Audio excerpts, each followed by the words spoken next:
ರಾಜ್ ಕಾಲುವೆಯನ್ನ ಕಟ್ಟಿದ್ದಾರೆ, ಬಟ್ ಅದಕ್ಕೆ ಔಟ್ಲೆಟ್ ಇಲ್ಲ. ಸೊ ನೀರ್ ಬಂದಿದ್ದು ಇಲ್ಲೇ ನಿಂತ್ಕೊಳ್ಳುತ್ತೆ ಹೊರತು ಅದು ಫ್ಲೋ ಆಗಕ್ಕೆ ಚಾನ್ಸ್ ಇಲ್ಲ. ಸುವೇಜ್ ಜೊತೆ ಮಿಕ್ಸ್ ಆಗಿ ಓವರ್ ಫ್ಲೋ ಆಗಿ ವಾಟರ್ ಅಲ್ಲಿಗೆ ಹೋಗಿ RCG ಲೇಔಟ್ ನಾಗೂ ಅಷ್ಟೇ ಅಬೌಟ್ 100 ಫೀಟ್ ನೀರ್ ನಿಂತ್ಕೊಂಡೆ ಈಗೆಲ್ಲ ಮಸ್ಕಿಟೋಸ್ ಬ್ರೀಡ್ ಆಗ್ತಾ ಇದೆ. ಸ್ಟಾಗ್ನೆಂಟ್ ವಾಟರ್, ಅದಕ್ಕೆ ಔಟ್ಲೆಟ್ ಇಲ್ಲ. ಡೆಂಗು ಒಬ್ಬೊಬ್ಬರಿಗೆ 1.5 ಲಕ್ಷದಿಂದ 4 lakhs ತನಕ ಖರ್ಚಾಗಿದೆ. ಆ ಖರ್ಚೆಲ್ಲ ಯಾರು ಪ್ಲಾನ್ ಮಾಡ್ತಾರೆ? ಅವರೇ ರೂಲ್ಸ್ ಮಾಡೋದು, ಅವರೇ ಬ್ರೇಕ್ ಮಾಡೋದು, ಆಮೇಲೆ ಬ್ಲೇಮ್ ಮಾಡೋದು ಮತ್ತು ಪಬ್ಲಿಕ್ ನೆಗ್ಲೆಕ್ಟ್ ಗಿಂತ ಪ್ರಾಜೆಕ್ಟ್ ಪ್ಲಾನಿಂಗ್ ಮೇನ್ ಪ್ರಾಬ್ಲಮ್. ನಾವು ಪ್ರೆಸ್ಗೆ ಇನ್ಫಾರ್ಮ್ ಮಾಡ್ತೀವಿ ಅಂದ್ರೆ ಪ್ರೆಸ್ಗೆ ಹೋದ್ರೆ ನಾವು ಡೆಮಾಲಿಷ್ ಮಾಡ್ಬಿಡ್ತೀವಿ ನಿಮ್ಮ ಅಂತ ನಮಗೆ ಹೆದರಿಸ್ತಾರೆ. ಬೆಂಗಳೂರಿನ ಯಲಹಂಕದ ನಾರ್ಥ್ವುಡ್ ಅಪಾರ್ಟ್ಮೆಂಟ್ ನ ನಿವಾಸಿ ಒಬ್ರಿದ್ದಾರೆ. ಸೊ ಅವ್ರನ್ನ ಮಾತಾಡ್ಸ್ತಾ ಹೋಗ್ತೀನಿ. ಸರ್, ಈಗ ಒಂದು ಸಣ್ಣ ಮಳೆ ಬಂದ್ರೂ ಕೂಡ ಬ್ಲೂಬೆರಿ ಸ್ಟ್ರೀಟ್ ನಲ್ಲಿ ಸಾಕಷ್ಟು ಅವಾಂತರಗಳು ಸೃಷ್ಟಿಯಾಗತ್ತೆ. ಸೊ ಇದೇ ಫಸ್ಟ್ ಟೈಮ್ ಅಥವಾ ಎವ್ರಿ ಇಯರ್ ಹೀಗೆ ಆಗತ್ತಾ, ಹೇಗೆ? ಇಲ್ಲ, ಇದೇ ಫಸ್ಟ್ ಇಯರ್ ಆಗ್ತಾ ಇರೋದು. ಈ ಸ್ಟ್ರೀಟ್ ಏನಿದೆಯಲ್ಲ, ಬ್ಲೂಬೆರಿ ಸ್ಟ್ರೀಟ್, ಸೊ ಅದು ನೀರು ನಾರ್ತ್ ಇಂದ ಸೌತ್ ಫ್ಲೋ ಆಗುತ್ತೆ. ಅದು 90 ಡಿಗ್ರಿ ಆಂಗಲ್ನಾಗೆ ನಾರ್ಥ್ವುಡ್, ಎಸ್ಟೀಮ್ ನಾರ್ಥ್ವುಡ್ ಸ್ಟ್ರೀಟ್ ಇದು. ಹೋದ ವರ್ಷ ರಾಜ್ ಕಾಲುವೆ ಅಂತ ಕಟ್ಟಿದ್ರು ಇದನ್ನ. ರಾಜ್ ಕಾಲುವೆ ಅಂದ್ರೆ ಸ್ಟಾಮ್ ವಾಟರ್, ಅಂದ್ರೆ ನಾನ್ ಕಂಟಾಮಿನೇಟೆಡ್ ಸ್ಟಾಮ್ ವಾಟರ್ ದಾರಿ ತೋರಿಸ್ಕೊಡೋದಕ್ಕೆ ಇದನ್ನ ಕಟ್ಟಿದ್ರು. ಕಟ್ಟಿದ ಮೇಲೆ ಅದಕ್ಕೆ ಔಟ್ಲೆಟ್ ಅಂಡ್ ಇನ್ಲೆಟ್ ಎರಡೂ ಬೇಕು ತಾನೆ. ಸೊ ಬರ್ತಾ ನೀರು ಇಲ್ಲಿ ನಿಂತ್ಕೋಬಾರ್ದು, ಫ್ಲೋ ಆಗಿ ಕ್ಲೀನ್ ವಾಟರ್ ಇದ್ರೆ ಲೇಕ್ ಬಿಡ್ಬೋದು. ಇಲ್ಲಿ ನಮ್ಮ ಪಕ್ಕದಲ್ಲೇ ಪುಟ್ಟೆನಹಳ್ಳಿ ಲೇಕ್ ಇರೋದು, ಬರ್ಡ್ ಸ್ಯಾಂಚುರಿ ಅದು. ಸೊ ಈಗೇನಾಗಿದೆ, ರಾಜ್ ಕಾಲುವೆನ ಕಟ್ಟಿದ್ದಾರೆ, ಬಟ್ ಅದಕ್ಕೆ ಔಟ್ಲೆಟ್ ಇಲ್ಲ. So dead end. ಸೊ ನೀರ್ ಬಂದಿದ್ದು ಇಲ್ಲೇ ನಿಂತ್ಕೊಳುತ್ತೆ ಹೊರತು ಅದು ಫ್ಲೋ ಆಗಕ್ಕೆ ಚಾನ್ಸ್ ಇಲ್ಲ. ಬಟ್ ಇನ್ಲೆಟ್ ಕೊಡೋದನ್ನ ಕೊಟ್ಬಿಟ್ಟಿದ್ದಾರೆ. ಅನಂತಪುರ ವಿಲೇಜ್ ಇಂದ ಬರೋ, ಅನಂತಪುರ ವಿಲೇಜ್ ಅಂಡ್ ಬಿಯಾಂಡ್ ಬರ್ತಾ ಇರೋ storm water mixed with dirt, paper, cups, ಅದು ಆಮೇಲೆ ಗಾರ್ಬೇಜು, ಆಮೇಲೆ ನಮಗೆ ಗ್ಯಾರಂಟಿ ಗೊತ್ತಿಲ್ಲ, ಬಟ್ ಸುವೇಜು ಮಿಕ್ಸ್ ಆಗಿದೆ ಅಂತ ಹೇಳ್ತಾರೆ. ಸೊ ಅದನ್ನ ಅನಂತಪುರ ಸೈಡ್ ಇಂದ ತಂದು ಸೀದಾ ಈ ರಾಜ್ ಕಾಲುವೆ ಒಳಗೆ ಬಿಟ್ಟಿದ್ದಾರೆ. ಅದು ಸ್ಟ್ಯಾಂಡಿಂಗ್ ವಾಟರ್, ಔಟ್ಲೆಟ್ ಇಲ್ಲ ಅಂದ್ರೆ ಸ್ಟ್ಯಾಂಡಿಂಗ್ ವಾಟರ್ ಆಗ್ಬಿಟ್ಟಿದೆ. ಸ್ಟ್ಯಾಂಡಿಂಗ್ ವಾಟರ್ ಆಗಿ ಅದಕ್ಕೆ ನೀರಿಗೆ ಎಲ್ಲೆಲ್ಲಿ ದಾರಿ ಕಾಣ್ತಾ ಇದೆಯೋ ಸ್ಮಾಲ್ ಇದು, ಅಲ್ಲಿಂದ ಓವರ್ಫ್ಲೋ ಆಗಿ ಒಂದು 3 ದಿವಸದ ಕೆಳಗೆ ಈ ರೋಡ್ನಾಗೆ ಆಲ್ಮೋಸ್ಟ್ 1 feet ಕಂಟಾಮಿನೇಟೆಡ್ ವಾಟರ್ ನಿಂತ್ಕೊಂಡ್ಬಿಟ್ಟಿತ್ತು. ಸೊ ವೆಹಿಕಲ್ಸ್ ಹೋಗೋದು ಬರೋದಕ್ಕೂ ಆಗ್ತಿರ್ಲಿಲ್ಲ. ಸೊ ಆಮೇಲೆ ಏನು ಮಾಡಿದ್ರು, ಇಲ್ಲಿ ಗ್ರೀನ್ ಪೈಪ್ಸ್ ಕಾಣ್ತಾವಲ್ಲ, ಈ ಪೈಪಿಂದ ಹತ್ತೂರ್ ರಾಜ್ ಕಾಲುವೆಗೆ ಸ್ವಲ್ಪ ಪಂಪ್ ಮಾಡಿದ್ರು. ಇನ್ ಕೆಲವು ಓವರ್ಫ್ಲೋ ಆಗಿದ್ದು ಲೇಕ್ಗೆ ಹೋಗಿದೆ. ನಾವು ಲೇಕ್ಗೆ ಹೋಗ್ಬೇಕಾಗಿರೋದು ಸ್ಟಾಮ್ ವಾಟರ್, ಬಟ್ ನಮ್ಗನ್ಸುತ್ತೆ ಸುವೇಜ್ ಜೊತೆ ಮಿಕ್ಸ್ ಆಗಿ ಓವರ್ಫ್ಲೋ ಆಗಿ ವಾಟರ್ ಅಲ್ಲಿಗೆ ಹೋಗಿದೆ. ಸೊ ಸದ್ಯಕ್ಕೇನೋ ಇಲ್ಲಿ ತನಕ ನಮಗೆ ಒಂದು ಮೇಜರ್ ಮಳೆ, 2 ಡ್ರಿಸಲ್ ತರ 1.5 ಮಳೆ ಬಂದಿದೆ ಅಂತ, ಅಷ್ಟಕ್ಕೆ ಇಷ್ಟು ಪ್ರಾಬ್ಲಮ್ ಆಗಿದೆ. ಸೊ ನಮ್ಮ ಲೇಔಟ್ RCG ಲೇಔಟ್, ಇದು ಎಸ್ಟೀಮ್ ಲೇಔಟ್. RCG ಲೇಔಟ್ನಾಗೂ ಅಷ್ಟೇ ಅಬೌಟ್ 100 feet ನೀರ್ ನಿಂತ್ಕೊಂಡೆ ಈಗೆಲ್ಲ ಮಸ್ಕಿಟೋಸ್ ಬ್ರೀಡ್ ಆಗ್ತಾ ಇದೆ. ಸ್ಟಾಗ್ನೆಂಟ್ ವಾಟರ್, ಅದಕ್ಕೆ ಔಟ್ಲೆಟ್ ಇಲ್ಲ. ಬಿಸಿಲು ಬಂದ್ರೆ ಒಣಗುತ್ತೆ, ಬಿಸಿಲು ಬರ್ಲಿಲ್ಲ, ಇನ್ನು ಮಳೆ ಬಂತು ಅಂದ್ರೆ ಇದ್ರ ಜೊತೆ ನೀರ್ ಸೇರ್ಕೊಂಡು ಇನ್ನೂ ಪ್ರಾಬ್ಲಮ್ ಜಾಸ್ತಿ ಆಗುತ್ತೆ. ಸುಮಾರು ಎಷ್ಟು ಮನೆಗಳಿಗೆ ಸಮಸ್ಯೆ ಆಯ್ತು ಈಗ ಮೊನ್ನೆ ಬಂದಿರುವಂತಹ ಮಳೆಯಿಂದಾಗಿ? ಈ ಎಸ್ಟೀಮ್ ಲೇಔಟ್ನಾಗೆ ಅಬೌಟ್ 25 ಹೌಸ್ ಹೋಲ್ಡ್ಸ್. ಸೊ ಇದಕ್ಕೆ ವಿಲಮೆಂಟ್ಸ್ ಅಂತಾರೆ, ಪಕ್ಕದಾಗಿದ್ದಾವೆ. ಇವು ಇಂಡಿವಿಜುವಲ್ ವಿಲಾಸ್ ಮೇಲೆ ಕೆಳಗಿದ್ದಾವೆ, ಮ್ಯಾನ್ಷನ್ಸ್ ಆ ಕಡೆ ಇದ್ದಾವೆ. ಈ ಲೇಔಟ್ನಾಗ ಒಂದು 25 ಜನ. ನಮ್ಮ ಲೇಔಟ್ನಾಗೆ ಫಾರ್ಚುನೇಟ್ಲಿ ಎಂಟಿ ಸೈಟ್ಸ್ ಇದೆ. ಸೊ ಎಂಟಿ ಸೈಟ್ಸ್ನಾಗ ನೀರು ನಿಂತ್ಕೊಂಡಿದೆ, ಬಟ್ ಮಸ್ಕಿಟೋಸ್ ಬ್ರೀಡ್ ಆಗಿದ್ದು ಅವೇನು ಅಲ್ಲೇ ಇರಲ್ಲ. ಸೊ ಅದು ಹೆಲ್ತ್ ರಿಸ್ಕ್. ಎಲ್ಲರೂ ಅಲ್ಲಿ ಅಟ್ಲೀಸ್ಟ್ ಒಂದು 500 ಫ್ಯಾಮಿಲೀಸ್ ಇದ್ದಾರೆ. ಸೊ ಅವ್ರಿಗೆಲ್ಲ ಹೆಲ್ತ್ ಪ್ರಾಬ್ಲಮ್ ಇದು. ಸೊ ಅಫಿಷಿಯಲ್ಸು ಪ್ಲಾನ್ ಮಾಡ್ಬೇಕಾರೆ ಫಸ್ಟ್ ಸುವೇಜ್ ಕಟ್ ಮಾಡಿದೀವಿ, ಅದಕ್ಕೊಂದು ದಾರಿ ತೋರಿಸ್ಕೊಡ್ಬೇಕು, ಪೈಪ್ ಹಾಕಿ STPಗೆ ಕನೆಕ್ಟ್ ಮಾಡಬೇಕು, ಆಮೇಲೆ ರಾಜ್ ಕಾಲುವೆ ಶುರು ಮಾಡಬೇಕು. ಈ ತರ ಪ್ಲಾನಿಂಗ್ ಅವ್ರು ಮಾಡಬೇಕು ತಾನೆ. ಈಗೇನಂತಾರೆ, ನೀವು ಕಟ್ಟಿಸ್ಕೊಂಡಿದ್ದೀರಾ, ನೀವು ಕ್ರಿಯೇಟ್ ಮಾಡಿರೋ ಪ್ರಾಬ್ಲಮ್ ಅಂತ ನಮಗೆ, ನಾವು ಪ್ರೆಸ್ಗೆ ಇನ್ಫಾರ್ಮ್ ಮಾಡ್ತೀವಿ ಅಂದ್ರೆ ಪ್ರೆಸ್ಗೆ ಹೋದ್ರೆ ನಾವು ಡೆಮಾಲಿಷ್ ಮಾಡ್ಬಿಡ್ತೀವಿ ನಿಮ್ಮ ಅಂತ ನಮಗೆ ಹೆದರ್ಸ್ತಾರೆ.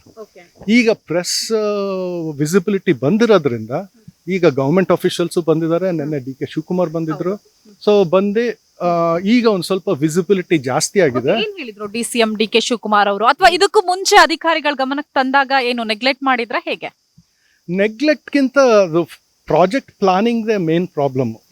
ಈಗ ಒಂದು ಪ್ಲಾನ್ ಅಪ್ರೂವ್ ಆದ್ಮೇಲೆ start to finish clean water ಅವರೇ ರೂಲ್ಸ್ ಮಾಡೋದು, ಅವರೇ ಬ್ರೇಕ್ ಮಾಡೋದು, ಆಮೇಲೆ ಬ್ಲೇಮ್ ಮಾಡೋದು ಮತ್ತು ಪಬ್ಲಿಕ್ನೇ. ಸೊ ಸೂವೇಜ್ ಪೈಪ್ಲೈನ್ ಬ್ರೇಕ್ ಮಾಡಿದ್ರೆ ಫಸ್ಟ್ ಅದನ್ನ ಮಾಡಬೇಕು.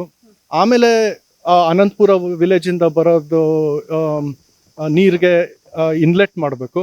ಆಮೇಲೆ ಅದನ್ನ ಸೂವೇಜ್ ಇಂದ ಬಿಡಿಸಿ ಲೇಕ್ಗೆ ಹೋಗೋ ನೀರನ್ನ ಅಲ್ಲಿಗೆ ಬಿಡಬೇಕು. ಸೂವೇಜ್ ಟ್ರೀಟ್ಮೆಂಟ್ ಪ್ಲಾಂಟ್ಗೆ ಹೋಗೋದು ಮಾಡಬೇಕು. ಅದನ್ನ ಅವ್ರ ದಾರಿ ತೋರಿಸ್ಕೊಡ್ಬೇಕು ತಾನೆ. ಬಿಲ್ಡಿಂಗ್ಸ್ ಎಷ್ಟೋ ಬಿಲ್ಡಿಂಗ್ಸು ಅದೇನೋ G+3 ಅಂತಾರೆ, G+4 ಕಟ್ತಾರೆ, G+5 ಕಟ್ತಾರೆ. ಲೇಔಟ್ಗೆ ಇನ್ಫ್ರಾಸ್ಟ್ರಕ್ಚರ್ ಇಲ್ಲದೆ ಇರ್ಬೇಕಾದ್ರೆ ಅದು ಹೆಂಗೆ BBMPನವರು ಪರ್ಮಿಷನ್ ಕೊಡ್ತಾರೆ? ಆಮೇಲೆ ವಯೋಲೇಷನ್ಸ್ ಇದಾವೆ. ವಯೋಲೇಷನ್ಸ್ ಇದ್ರೂ ಬಿಲ್ಡಿಂಗ್ಸ್ ಕಟ್ತಾನೆ ಇದ್ದಾರೆ. ಸೊ ಆ ವಯೋಲೇಷನ್ಸ್ ನ ಯಾರು ರಿವ್ಯೂ ಮಾಡಬೇಕು? ಪರ್ಮಿಷನ್ ಆಕ್ಯುಪೆನ್ಸಿ ಸರ್ಟಿಫಿಕೇಟ್ ಅಂತ ಕೊಡ್ತಾರಲ್ಲ, ಯಾರು ಕೊಡ್ತಾರೆ ಇದಕ್ಕೆಲ್ಲ? ಸೊ ಇವೆಲ್ಲ ಗವರ್ಮೆಂಟ್ ಏಜೆನ್ಸೀಸೇ ಇನ್ವಾಲ್ವ್ಡ್. ಸೊ ಎಲೆಕ್ಟೆಡ್ ಅಫಿಷಿಯಲ್ಸ್ ಈಗಿರ್ತಾರೆ, 2 ವರ್ಷ ಇರಲ್ಲ. ಬಟ್ 50, 60, 70 ವರ್ಷದ ಕೆಳಗಾಗಿದ್ದು ರಾಜಕಾಲುವೆ ಮ್ಯಾಪ್ಸ್ ತಂದು ನೀವು ಪಬ್ಲಿಕ್ ತೋರಿಸಿ, ನೋಡಿ ಈಗ ರಾಜಕಾಲುವೆ ಇದೆ, ನೀವು ಮನೆ ಕಟ್ಟಿದ್ದೀರಾ ಅಂದ್ರೆ ನಮ್ದೇನ್ ಪ್ರಾಬ್ಲಮ್? ನಾವು ಮನೆ ಇರಕ್ ಬೇಕಿತ್ತು, ಕಟ್ಟಿತ್ತು, ತಗೊಂಡ್ವಿ ಅಷ್ಟೇ. ಈಗ ಬೆಂಗಳೂರಲ್ಲಿ ಒಂದು ಸ್ವಂತ ಮನೆ ಹೊಂದಬೇಕು ಅನ್ನೋದು ಸಾಕಷ್ಟು ಜನರ ಕನಸು. ಅದಕ್ಕೆ ಸಾಕಷ್ಟು ಕಷ್ಟಪಟ್ಟಿರ್ತಾರೆ. ಕೋಟಿ ದುಡ್ಡು ಕೊಟ್ಟು ಈ ತರ ಮನೆ ತಗೊಂಡು ಸಮಸ್ಯೆ ಆದ್ರೆ ಬಿಟ್ಟು ಹೋಗೋಕ್ಕೂ ಆಗಲ್ಲ, ಇರೋದಕ್ಕೂ ಆಗಲ್ಲ. ಎಲ್ಡರ್ಲಿ ಕಪಲ್ ರೀ, ಅವ್ರಿಗೆ ಎಲ್ಡರ್ಲಿ ಕಪಲ್ ಇದೆ, ಅವ್ರಿಗೆ ಬೇರೆ ಏನು ಇದೇ ಇಲ್ಲ. So in spite of mosquitoes, in spite of water stagnation ಇದಾರೆ. ಕಿಟಕಿ ಬಾಗ್ಲು ಎಲ್ಲ ಹಾಕೊಂಡು ಮನೆ ಕೂತ್ಕೊಂಡಿರೋರು ಇದಾರೆ. ಆಮೇಲೆ ಒಂದ್ ಸೊಳ್ಳೆ ಸಾಕು, ಇನ್ಫೆಕ್ಟೆಡ್ ಸೊಳ್ಳೆ ಒಂದ್ ಬಂದ್ ಕಡಿದ್ರೆ ಡೆಂಗು ಒಬ್ಬೊಬ್ಬರಿಗೆ 1.5 ಲಕ್ಷದಿಂದ 4 lakhs ತನಕ ಖರ್ಚಾಗಿದೆ. ಆ ಖರ್ಚೆಲ್ಲ ಯಾರು ಪ್ಲಾನ್ ಮಾಡ್ತಾರೆ ಹೇಳಿ? ಇನ್ ಕೇಸ್ ಈ ಮನೆನ ಸೇಲ್ ಮಾಡ್ಬೇಕು ಅಂದ್ರೆ ಯಾರಾದ್ರೂ ತಗೊಳಕ್ ಬರ್ತಾರಾ ಹೇಗೆ? ಒಂದ್ ಮನೆ ಇದೆ, ಸೇಲ್ ಮಾಡಕ್ ಟ್ರೈ ಮಾಡ್ತಾ ಇದ್ದಾರೆ 6 months ಇಂದ. ನೋಡ್ತಾರಂತೆ, ಸುತ್ತಮುತ್ತ ನೋಡ್ತಾರೆ, ಪ್ರಾಬ್ಲಮ್ಸ್ ನೋಡ್ತಾರೆ. ಸೇಲ್ ಮಾಡಕ್ಕೂ ಆಗ್ತಾ ಇಲ್ಲ, ರೆಂಟ್ಗೂ ಬರಕ್ ಹೋಗ್ತಾ ಇಲ್ಲ ಜನ. ಈಗ ಮತ್ತೆ ಇವತ್ ಮಳೆ ಬಂದ್ರು ಕೂಡ ಸೇಮ್ ಸಿಚುವೇಶನ್ ಆಗತ್ತೆ. ಯಾಕಂದ್ರೆ ಒಂದ್ ಕಡೆ ಮಣ್ಣು ಹಾಕಿದ್ದಾರೆ, ಸೊ ಆ ಮಣ್ಣು ಕೆಳಗಡೆ ಬಿದ್ರೆ ಮತ್ತೆ ಓವರ್ಫ್ಲೋ ಆಗುತ್ತೆ. ನೀರ್ ಹೋಗೋದಕ್ಕೆ ಯಾವುದೇ ರೀತಿಯಾದಂತಹ ಸರಿಯಾದ ವ್ಯವಸ್ಥೆ ಮಾಡಿಲ್ಲ. ಜೊತೆಗೆ ಇನ್ನೊಂದು ವಿಚಾರ ಗಮನಿಸ್ಬೇಕು, ಆ ಕಡೆ ನೋಡಿದ್ರೆ ಏನು ಅಲ್ಲಿ ಬೆಳ್ಕೊಂಡಿರತ್ತೆ ಗಿಡಗಳೆಲ್ಲ, ಅದೆಲ್ಲ ಕ್ಲೀನ್ ಮಾಡಿಲ್ಲ. ಅಟ್ಲೀಸ್ಟ್ ಅದೆಲ್ಲ ಕ್ಲೀನ್ ಮಾಡಿದ್ರೆ ನೀರ್ ಆರಾಮಾಗಿ ಹರಿದು ಹೋಗುತ್ತೆ. ಬಟ್ ಇದೆಲ್ಲ ನಿನ್ನೆ ಗಮನಕ್ಕೆ ತಂದಿದ್ದೀರಾ ಹೇಗೆ? ಈಗ ಲಾಸ್ಟ್ 3 days ನಾಗೆ ಆಗಿರೋದೆಲ್ಲ ಟೆಂಪ್ರರಿ ಫಿಕ್ಸ್. ನೀರ್ ಎಲ್ಲೆಲ್ಲಿ ಹರಿದೋಗ್ತಿತ್ತೋ ಮಣ್ಣು ಹಾಕಿ ಅಡ್ಡ ತಂದಿದೀವಿ, ಸ್ಯಾಂಡ್ ಬ್ಯಾಗ್ಸ್ ಹಾಕಿದೀವಿ. ಆಮೇಲೆ ಅಲ್ಲೆಲ್ಲ ಒಂದ್ ಕಡೆ ಹೈಯರ್ ಅಫಿಷಿಯಲ್ಸ್ ಇಂದ ಪರ್ಮಿಷನ್ ತಗೊಂಡು ಓವರ್ಫ್ಲೋ ಆಗಿದ್ದು ನೀರು ಲೇಕ್ಗೆ ಹೋಗಕ್ಕೇನೋ ಮಾಡಿದ್ದಾರೆ. ಇದನ್ನೆಲ್ಲ ಪಂಪ್ ಮಾಡ್ತಾ ಇದ್ದಾರೆ ಇಲ್ಲಿ, ಪೈಪ್ ಹತ್ತೂರು ಇದಕ್ಕೆ ಪಂಪ್ ಮಾಡೋದು ತಾತ್ಕಾಲಿಕ ಅಷ್ಟೇ, ನೀರಿದ್ದಾಗ ಹೊರಗೆ ಹಾಕೋದು. ಬಟ್ ನಿಮ್ಗೆ ಇಲ್ಲಿ ಪರ್ಮನೆಂಟ್ ಸೊಲ್ಯೂಷನ್ ಬೇಕಾಗಿರೋದು. ದೇವರ ದಯದಿಂದ ಇಲ್ಲಿ ತನಕ ಆಗಿರೋದು ಮಳೆ 1-1.5 ಮಳೆ ಅಷ್ಟೇ. ಇದನ್ನೇ ವಾರ್ನಿಂಗ್ ಅಂತ ತಗೊಂಡು ಗವರ್ಮೆಂಟ್ ಆಫೀಷಿಯಲ್ ಇಷ್ಟು ದಿನ ಮಾಡಿಲ್ದೇ ಇರೋ ಕೆಲಸನ ಒಂಥರ ಎಲ್ಲರದು ಅವ್ರವ್ರ ರೂಲ್ಸ್ ಇಟ್ಕೊಂಡು ಕೂತ್ಕೊಂಡ್ರೆ ಕೆಲಸ ಆಗಲ್ಲ. ಈಗ ಫಾರೆಸ್ಟ್ ಆಫೀಷಿಯಲ್ ಏನ್ ಹೇಳ್ತಾರೆ, ನನಗೆ ಬರೇ ಫಾರೆಸ್ಟ್ ನೋಡ್ಕೊಂತೀನಿ, ನನಗೆ ನಾನ್ ಕಂಟಾಮಿನೇಟೆಡ್ ವಾಟರ್ ನೋಡ್ಕೊಂತೀನಿ. ಬಟ್ BBMPನವ್ರು ಒಂದ್ ಕಡೆ ಪರ್ಮಿಷನ್ ಕೊಡ್ತಾನೆ ಇದಾರೆ. ನಿನ್ನೆ ನೀವು ಇಷ್ಟೆಲ್ಲಾ ಸಮಸ್ಯೆ ಇದೆ ಅಂತ BBMP ಗಮನಕ್ಕೆ ತಂದ್ರು ಕೂಡ ಬೆಳಗ್ಗೆ ಅಟ್ಲೀಸ್ಟ್ ಕ್ಲೀನ್ ಮಾಡೋದು ಅಥವಾ ಏನೋ ಒಂದು ನೀರ್ ಹೋಗೋದಕ್ಕೆ ಒಂದು ವ್ಯವಸ್ಥೆ ಮಾಡ್ಬೇಕಿತ್ತು. ಇಷ್ಟೊತ್ತಿಗೆ ಸಿಬ್ಬಂದಿಗಳಿರ್ಬೋದು, ಅಧಿಕಾರಿಗಳು ಭೇಟಿ ನೀಡ್ಬೇಕಿತ್ತು. ಬಟ್ ಇಷ್ಟೊತ್ತಾದ್ರೂ ಯಾರು ಬಂದಿಲ್ಲ. ಸದ್ಯ ನಮ್ಗೆ ಇವತ್ತು ಬರ್ದೇ ಇದ್ರು ಇನ್ನೊಂದು ವಾರದಾಗ ಬಂದ್ರು ಸಾಕು. ಮಳೆ ಹೇಳಕ್ ಆಗಲ್ಲ ಯಾವಾಗ ಬರುತ್ತೆ ಅಂತ. ಒಂದು ಪ್ಲಾನ್ ಬಂದಿ, ಹೌದು ಇವತ್ತಿನ ಸಮಸ್ಯೆ ಇದು, ಹಿಂದಾಗಿದ್ದು ಮರ್ತು ಬಿಡೋಣ, ಅವ್ರವ್ರ ರೂಲ್ಸು ಅವ್ರವ್ರದ್ದು ಇದನ್ ಮಾಡೋಣ. ಪಬ್ಲಿಕ್ ಎಲ್ಡರ್ಸು, ಚಿಲ್ಡ್ರನ್ನು ಅವ್ರಿಗೆ ತೊಂದರೆ ಕೊಡ್ದಲೆ ಒಂದು ಸೊಲ್ಯೂಷನ್ ಹುಡ್ಕೊಡ್ಬೇಕು ಅಂತ ಅವ್ರ ಮನ್ಸಿನಲ್ಲೇ ಬಂದು step by step, small step, ನಮಗೆ ಒಂದ್ ದಿವಸ ಬಂದು ಭರವಸೆ ಕೊಡ್ಲಿ ಇದನ್ನ ಮಾಡ್ತಿದೀವಿ, ನೆಕ್ಸ್ಟ್ ಡೇ ಬಂದು ಸ್ಮಾಲ್ ಅದೇ ಗಿಡಗಳು ತೆಗಿಲಿ, ವಾಟರ್ ಫ್ಲೋ ಆಗಂಗ್ ಮಾಡ್ಲಿ, ಆಮೇಲೆ ಸೂವೇಜ್ಗೆ ಏನೋ ಒಂದು ದಾರಿ ಮಾಡಿಸ್ಕೊಡಿ. ಆ ಭರವಸೆನಾರ ಒಂದು ಪ್ಲಾನ್ ಕೊಡೋ ಎಕ್ಸ್ಪೆಕ್ಟೇಷನ್ ಅಷ್ಟೇ. ನಮ್ಗೇನ್ ಇವತ್ತೇ ಆಗ್ಬೇಕು ಅಂತಲ್ಲ. ಅಂದ್ರೆ ಇಲ್ಲಿ ಮನೆಗಳನ್ನ ಪರ್ಚೇಸ್ ಮಾಡುವಾಗ ಯಾರಿಗೂ ಗೊತ್ತಿರ್ಲಿಲ್ವಾ ಇಲ್ಲಿ ರಾಜಕಾಲುವೆ ಹೋಗುತ್ತೆ ಅನ್ನೋ ಐಡಿಯಾಸ್ ಏನು ಇರ್ಲಿಲ್ವಾ ಹೇಗೆ ಸರ್? ಅಲ್ಲ, ಇರುತ್ತೆ ರೀ. ನಾವ್ ಈಗ ಆಸ್ ಅ ಲೇಮನ್ ಮನೆ ಕೊಂಡ್ಕೋಬೇಕು ಅಂತ ಬಂದ್ರೆ ನಾವೇನ್ ಮಾಡ್ತೀನಿ, ಇದನ್ನೆಲ್ಲ ರಾಜಕಾಲುವೆ ಮಾಡಿರೋದಕ್ ವಿರೋಧ ಇಲ್ಲ, ಅದು ನೀರ್ ಕರೆಕ್ಟ್ ಆಗಿ ಹೋಗ್ಲಿ ಅನ್ನೋದಷ್ಟೇ ಅಲ್ವಾ? ಹೌದು, ರಾಜಕಾಲುವೆ ಇರೋದೇನು ಸ್ಟಾಮ್ ವಾಟರ್, ನಾನ್ ಕಂಟಾಮಿನೇಟೆಡ್ ಸ್ಟಾಮ್ ವಾಟರ್ ಲೇಕ್ಗೆ ಹೋಗೋ ದಾರಿ ತೋರಿಸ್ಕೊಡ್ಬೇಕು. ಅದನ್ನ ಕಟ್ಟಬೇಕಾದ್ರೆ ಏನೇನು ಬ್ರೇಕ್ ಮಾಡಿದಾರಲ್ಲ, ಎಷ್ಟು ಸೂವೇಜು ಅದನ್ನೆಲ್ಲ ಫಿಕ್ಸ್ ಮಾಡ್ಕೊಡಿ.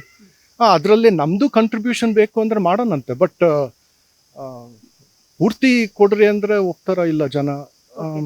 ಸೊ BBMPನವರೇ ರಾಜಕಾಲುವೆ ಮಾಡಿದ್ದಾರೆ ಅಂದಮೇಲೆ ಅವ್ರದ್ದು ಒಂದು ಪ್ಲಾನ್ ಕೊಡ್ಲಿ, what it takes to solve the problem ಅಂತ ಹೇಳಿದ್ರೆ ಅವಾಗ ನೋಡೋಣ, ಪಬ್ಲಿಕ್ನ ಕನ್ವಿನ್ಸ್ ಮಾಡಿ ಪ್ರಾಬ್ಲಮ್ ಸಾಲ್ವ್ ಮಾಡೋಣ. ಬಟ್ ಎಲ್ಲರ ಮನ್ಸಿನಾಗೂ ಅವ್ರವ್ರದ್ದು ಈಗೋ ಬಿಟ್ಟು, ಅವ್ರವ್ರದ್ದು ವೆಸ್ಟೆಡ್ ಇಂಟ್ರೆಸ್ಟ್ ಏನಿರುತ್ತಲ್ಲ ಅದನ್ನ ಬಿಟ್ಟು, ನನ್ನ ಕಡೆಯಿಂದ ಏನು ಸಹಾಯ ಮಾಡ್ಬೋದು ಈ ಪ್ರಾಬ್ಲಮ್ ಸಾಲ್ವ್ ಮಾಡೋದಕ್ಕೆ ಅಂತ ಹಂಗೆ ಜನ ಕೂಡಿದ್ರೆ ಜನರು ಅಥವಾ ನಿವಾಸಿಗಳು ಬಿಬಿಎಂಪಿ ಎರಡೂ ಸೇರಿದ್ರೆ ಈ ಪ್ರಾಬ್ಲಮ್ ಸಾಲ್ವ್ ಆಗುತ್ತೆ ಅಂತ. ಎಲೆಕ್ಟೆಡ್ ಅಫಿಷಿಯಲ್ಸ್, ಗವರ್ಮೆಂಟ್ ಅಫಿಷಿಯಲ್ಸ್, ನಮ್ಮ ಈಗೋ ಬಿಟ್ಬಿಡೋಣ, ನಮ್ದು ಪಾಸ್ಟ್ ಹಿಸ್ಟ್ರಿ ಬಿಟ್ಬಿಡೋಣ. ಇರೋ ಪ್ರಾಬ್ಲಮ್ಗೆ ಸ್ಟೆಪ್ ಬೈ ಸ್ಟೆಪ್ ನಾವು ಒಂದು ದಾರಿ ತೋರಿಸ್ಕೊಟ್ರೆ ವಿ ವಿಲ್ ಗೆಟ್ ದ ಎಂಥದ್ದು by in from residents and every one. ಅದು ಎಲ್ಲರಿಗೂ ಒಂಥರ ಒಳ್ಳೇದಾದಂಗೆ ಆಗುತ್ತೆ. Okay. ಇದಿಷ್ಟು ಕೂಡ ಇಲ್ಲಿನ ನಿವಾಸಿಗಳ ಮಾತು. ಅವ್ರು ಹೇಳ್ತಾ ಇರುವಂತದ್ದು ರಾಜಕಾಲುವೆ ನಿರ್ಮಾಣಕ್ಕೆ ನಮ್ದು ಯಾವುದೇ ರೀತಿಯಾದಂತಹ ವಿರೋಧ ಇಲ್ಲ, ಆದ್ರೆ ಅವೈಜ್ಞಾನಿಕವಾಗಿ ನಿರ್ಮಾಣ ಮಾಡಿದ್ದಾರೆ, ಏನು ಸರಾಗವಾಗಿ ನೀರು ಹರಿದು ಹೋಗ್ತಾ ಇಲ್ಲ. ಆ ವ್ಯವಸ್ಥೆಯನ್ನ ಬಿಬಿಎಂಪಿ ಮಾಡ್ಕೊಡ್ಬೇಕು. ಜೊತೆಗೆ ಸ್ಥಳೀಯ ಜನರು ಕೂಡ ಏನಾದ್ರೂ ಹೆಲ್ಪ್ ಬೇಕಾದ್ರೆ ಮಾಡೋದಕ್ಕೆ ರೆಡಿ ಇದೀವಿ ಅನ್ನುವಂತಹ ಮಾತುಗಳನ್ನ ಹೇಳ್ತಾ ಇದ್ದಾರೆ. ವಿಡಿಯೋ ಜರ್ನಲಿಸ್ಟ್ ಶಶಿ ಜೊತೆ ವೀಣಾ ಸಿದ್ದಾಪುರ್, ಕರ್ನಾಟಕ ಟಿವಿ, ಬೆಂಗಳೂರು.